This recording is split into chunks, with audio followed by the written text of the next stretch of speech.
Privações voluntárias, mortificações. A lei de conservação obriga o homem a prover as necessidades do corpo? Sim, porque sem força e saúde, impossível é o trabalho. Merece censura o homem por procurar o bem-estar? É natural o desejo do bem-estar. Deus só proíbe o abuso por ser contrário à conservação. Ele não condena a procura do bem-estar, desde que não seja conseguido à custa de outrem e não venha a diminuir-vos nem as forças físicas, nem as forças morais. São meritórias aos olhos de Deus as privações voluntárias com o objetivo de uma expiação igualmente voluntária? Fazei o bem aos vossos semelhantes, e mais mérito tereis.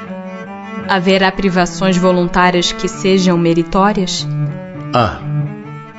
A privação dos gozos inúteis, porque desprende da matéria o homem e lhe eleva a alma. Meritório é resistir à tentação que arrasta ao excesso ou ao gozo das coisas inúteis. É o homem tirar do que lhe é necessário para dar aos que carecem do bastante. Se a privação não passar de simulacro, será como escarnecer do próximo.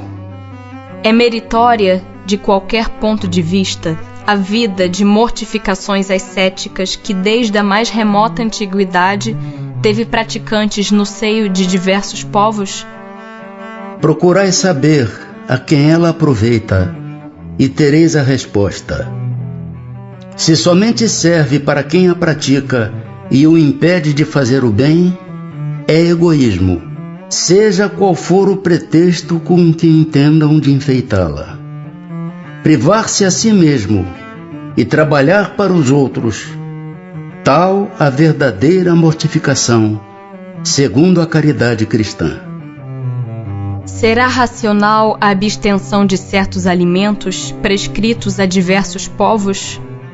Permitido é ao homem alimentar-se de tudo o que não lhe prejudique a saúde. Alguns doutores da lei, porém, com um fim útil, entenderam de interditar o uso de certos alimentos e, para maior autoridade, imprimirem as suas leis, apresentaram-nas como emanadas de Deus. A alimentação animal é, com relação ao homem, contrária à lei da natureza? Dada a vossa constituição física, a carne alimenta a carne, do contrário o homem perece. A lei de conservação lhe prescreve, como um dever, que mantenha suas forças e sua saúde para cumprir a lei do trabalho. Ele, pois, tem que se alimentar conforme o reclame a sua organização. Será meritório privar-se o homem da alimentação animal ou de outra qualquer por expiação? Sim, se praticar essa privação em benefício dos outros.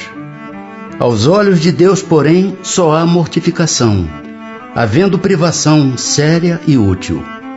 Por isso é que qualificamos de hipócritas os que aparentemente se privam de alguma coisa.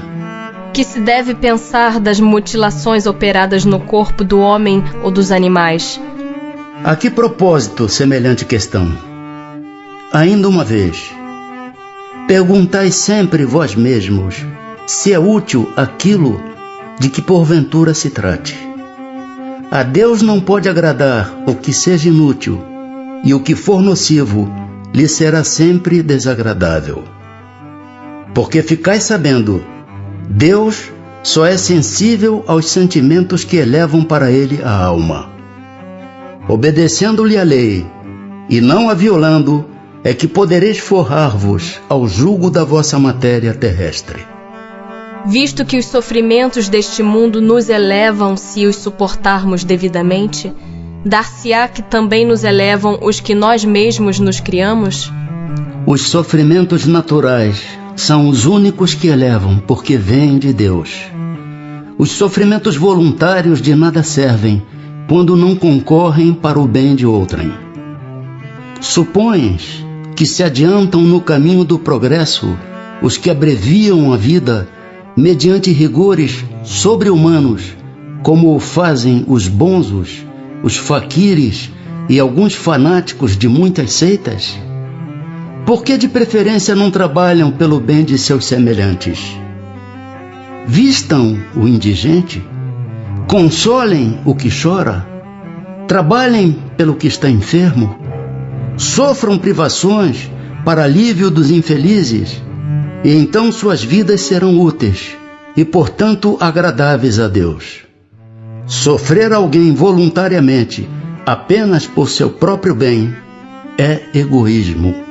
Sofrer pelos outros é caridade. Tais os preceitos do Cristo. Uma vez que não devemos criar sofrimentos voluntários que nenhuma utilidade tenham para outrem, deveremos cuidar de preservar-nos dos que nos ameacem? Contra os perigos e os sofrimentos é que um instinto de conservação foi dado a todos os seres. Fustigai o vosso espírito e não o vosso corpo.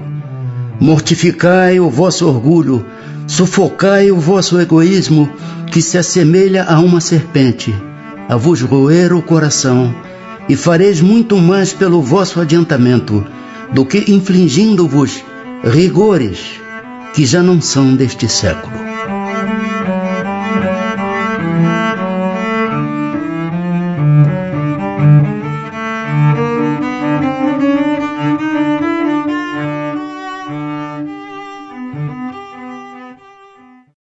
Capítulo 6. Da Lei de Destruição.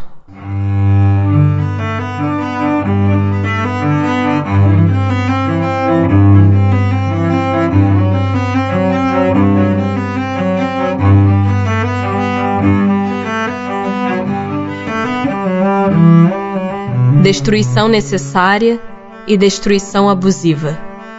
É lei da natureza a destruição? Preciso é que tudo se destrua para renascer e se regenerar. Porque o que chamais destruição não passa de uma transformação que tem por fim a renovação e melhoria dos seres vivos. O instinto de destruição teria sido dado aos seres vivos por desígnios providenciais? As criaturas são instrumentos de que Deus se serve para chegar aos fins que objetiva. Para se alimentarem, os seres vivos reciprocamente se destroem. Destruição esta que obedece a um duplo fim: manutenção do equilíbrio na reprodução, que poderia tornar-se excessiva, e utilização dos despojos do invólucro exterior, que sofre a destruição. Esse invólucro é simples acessório e não a parte essencial do ser pensante. A parte essencial é o princípio inteligente que não se pode destruir e se elabora nas metamorfoses diversas por que passa. Se a regeneração dos seres faz necessária a destruição, por que os cerca a natureza de meios de preservação e conservação? A fim de que a destruição não se dê antes do tempo. Toda destruição antecipada impede ao desenvolvimento do princípio inteligente. Por isso foi que Deus fez que cada ser experimentasse a necessidade de viver e de se reproduzir. Uma vez que a morte nos faz passar a uma vida melhor, nos livra dos males desta, sendo, pois, mais de desejar do que de temer, porque ele tem o homem instintivamente tal horror, que ela lhe é sempre motivo de apreensão? Já dissemos que o homem deve procurar prolongar a vida para cumprir a sua tarefa. Tal motivo, porque Deus lhe deu um instinto de conservação, instinto que o sustenta nas provas. A não ser assim, ele muito frequentemente se entregaria ao desânimo. A voz íntima que o induz a repelir a morte lhe diz que ainda pode realizar alguma coisa pelo seu progresso. A ameaça de um perigo constitui aviso para que se aproveite da dilação que Deus lhe concede. Mas ingrato, O homem rende graças mais vezes à sua estrela do que ao seu Criador. Por que, ao lado dos meios de conservação, colocou a natureza os agentes de destruição? É o remédio ao lado do mal. Já dissemos, para manter o equilíbrio e servir de contrapeso. Será idêntica em todos os mundos a necessidade de destruição? Guarda proporções com o estado mais ou menos material dos mundos. Cessa quando o físico e o moral se acham mais depurados. Muito diversas são as condições de existência nos mundos mais adiantados do que o vosso. Entre os homens da terra existirá sempre a necessidade da destruição?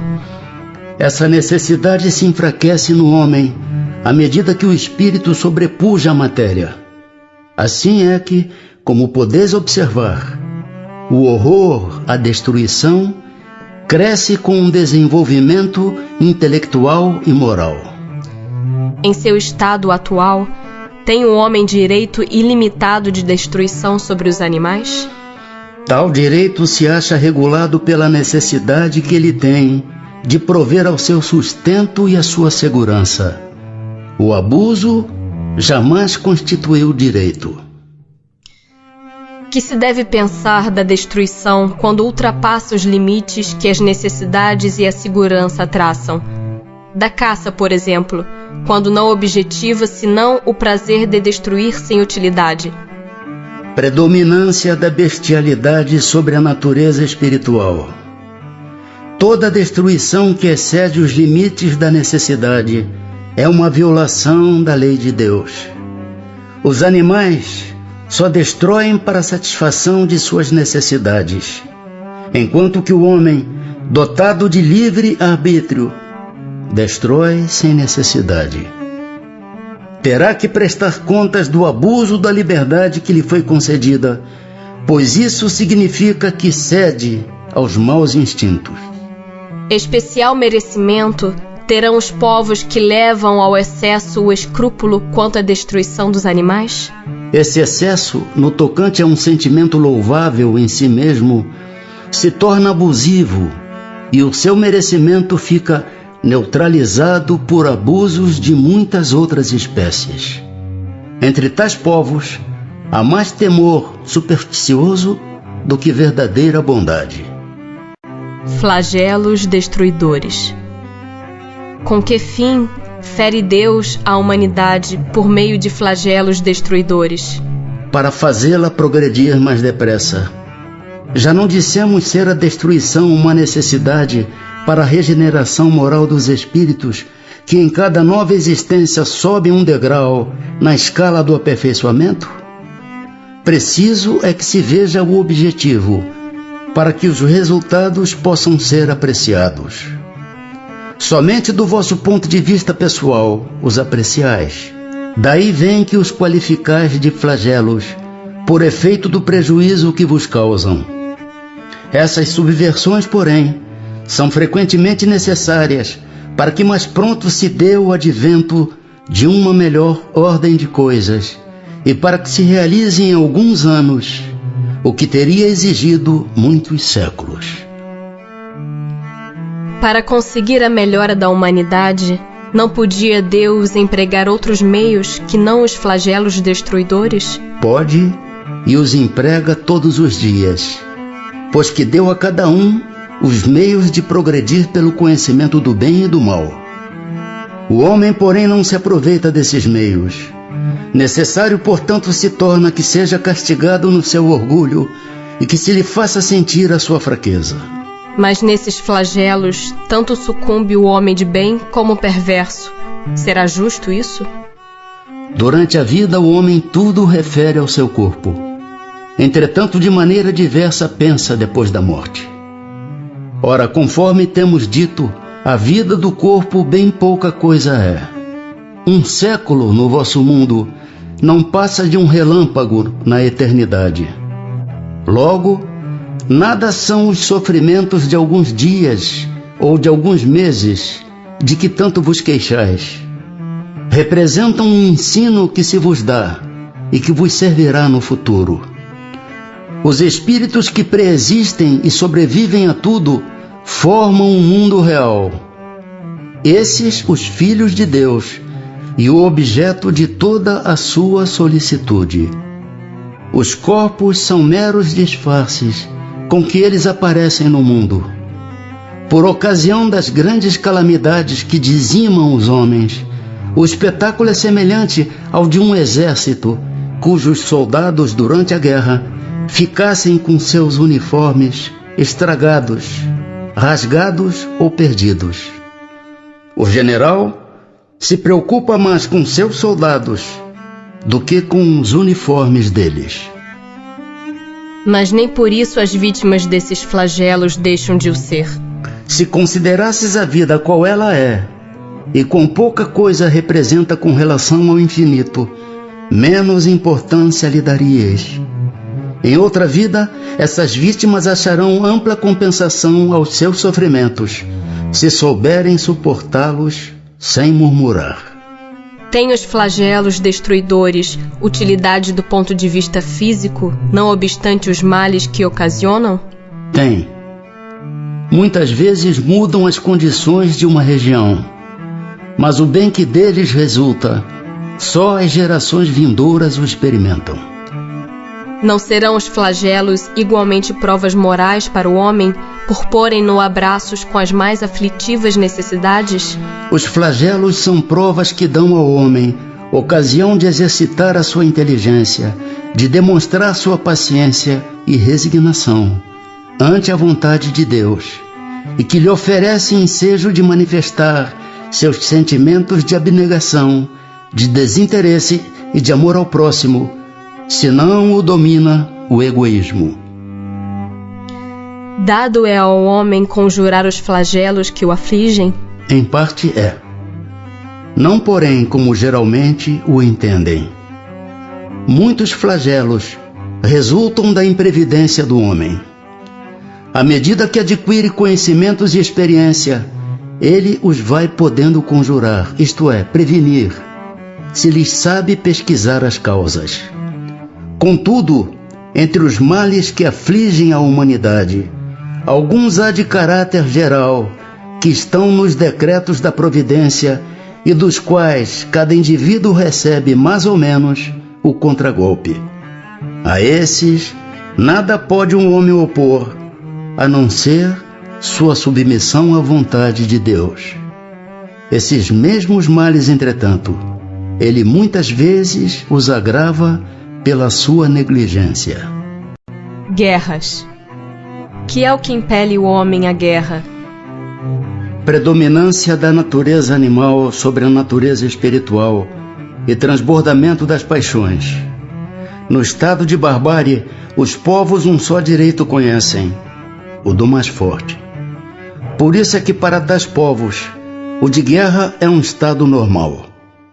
À medida que o homem progride, menos frequente se torna a guerra, porque ele lhe evita as causas, fazendo-a com humanidade, quando a sente necessária. Da face da terra, algum dia a guerra desaparecerá? Sim, quando os homens compreenderem a justiça e praticarem a lei de Deus. Nessa época, todos os povos serão irmãos. Que objetivou a providência tornando necessária a guerra?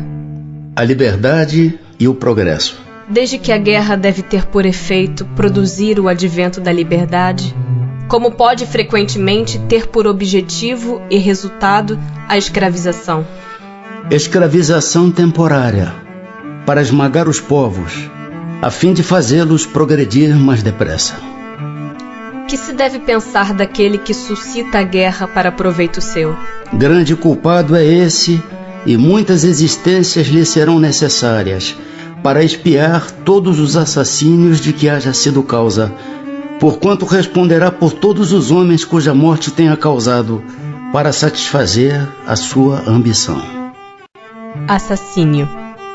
É crime aos olhos de Deus o assassínio? Grande crime, pois aquele que tira a vida ao seu semelhante corta o fio de uma existência de expiação ou de missão. Aí é que está o mal.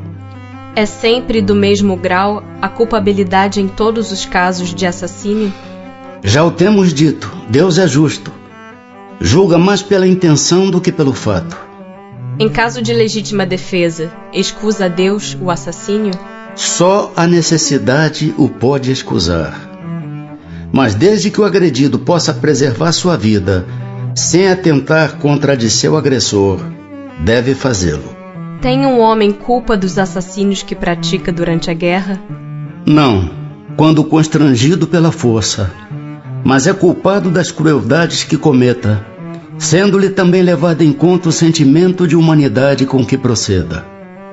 Qual mais condenável aos olhos de Deus, o parricídio ou o infanticídio? Ambos o são igualmente, porque todo crime é um crime. Como se explica que entre alguns povos já adiantados sob o ponto de vista intelectual, o infanticídio seja um costume e esteja consagrado pela legislação? O desenvolvimento intelectual não implica a necessidade do bem. Um espírito superior em inteligência pode ser mau. Isso se dá com aquele que muito tem vivido sem se melhorar. Apenas sabe. Crueldade. Poder-se ligar o sentimento de crueldade ao instinto de destruição? É um instinto de destruição no que tem de pior, porquanto se algumas vezes a destruição constitui uma necessidade, com a crueldade jamais se dá o mesmo. Ela sempre resulta de uma natureza má. Por que razão a crueldade forma o caráter predominante dos povos primitivos? Nos povos primitivos, como lhes chamas, a matéria prepondera sobre o espírito. Eles se entregam aos instintos do bruto e, como não experimentam outras necessidades, além daquelas da vida do corpo, só da conservação pessoal cogitam, e é o que os torna em geral cruéis. Demais, os povos de imperfeito desenvolvimento se conservam sob o império de espíritos também imperfeitos, que lhes são simpáticos, até que povos mais adiantados venham destruir ou enfraquecer essa influência. A crueldade não derivará da carência de senso moral? Dize da falta de desenvolvimento do senso moral. Não digas da carência, porquanto o senso moral existe, como em princípio, em todos os homens. É esse senso moral que dos seres cruéis fará mais tarde seres bons e humanos. Ele, pois, existe no selvagem, mas como o princípio do perfume no germen da flor, que ainda não desabrochou. Como pode dar-se que no seio da mais adiantada civilização se encontrem seres às vezes tão cruéis quanto os selvagens? Do mesmo modo que numa árvore carregada de bons frutos se encontram verdadeiros abortos. São, se quiseres, selvagens que da civilização só têm o exterior, lobos extraviados em meio de cordeiros, espíritos de ordem inferior e muito atrasados podem encarnar entre homens adiantados na esperança de também se adiantarem. Mas desde que a prova é por demais pesada, predomina a natureza primitiva. A sociedade dos homens de bem se verá algum dia expurgada dos seres malfazejos? A humanidade progride. Esses homens, em quem o instinto do mal domina e que se acham deslocados entre pessoas de bem, desaparecerão gradualmente como o mau grão se separa do bom, quando este é joeirado. Mas desaparecerão para renascer sob outros invólucros. Como então terão mais experiência, compreenderão melhor o bem e o mal. Tens disso um exemplo nas plantas e nos animais que o homem ha conseguido aperfeiçoar, desenvolvendo neles qualidades novas. Pois bem, só ao cabo de muitas gerações o desenvolvimento se torna completo. É a imagem das diversas existências do homem. Duelo. Pode-se considerar o duelo como um caso de legítima defesa?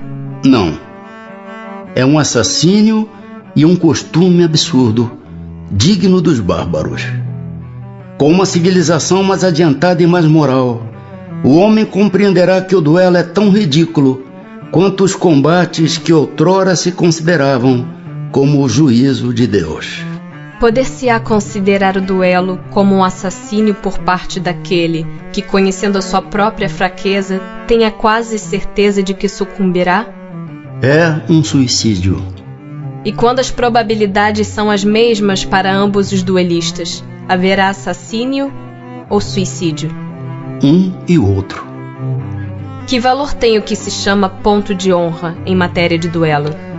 Orgulho e vaidade, dupla chaga da humanidade. Mas não há casos em que a honra se acha verdadeiramente empenhada, em que uma recusa fora covardia? Isso depende dos usos e costumes. Cada país e cada século tem a esse respeito um modo de ver diferente.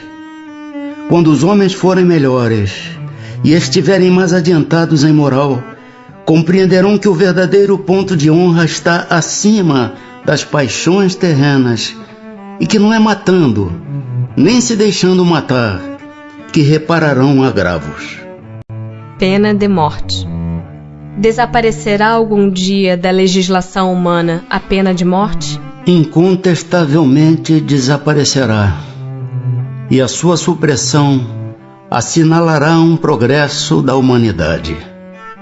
Quando os homens estiverem mais esclarecidos, a pena de morte será completamente abolida na terra. Não mais precisarão os homens de ser julgados pelos homens. Refiro-me a um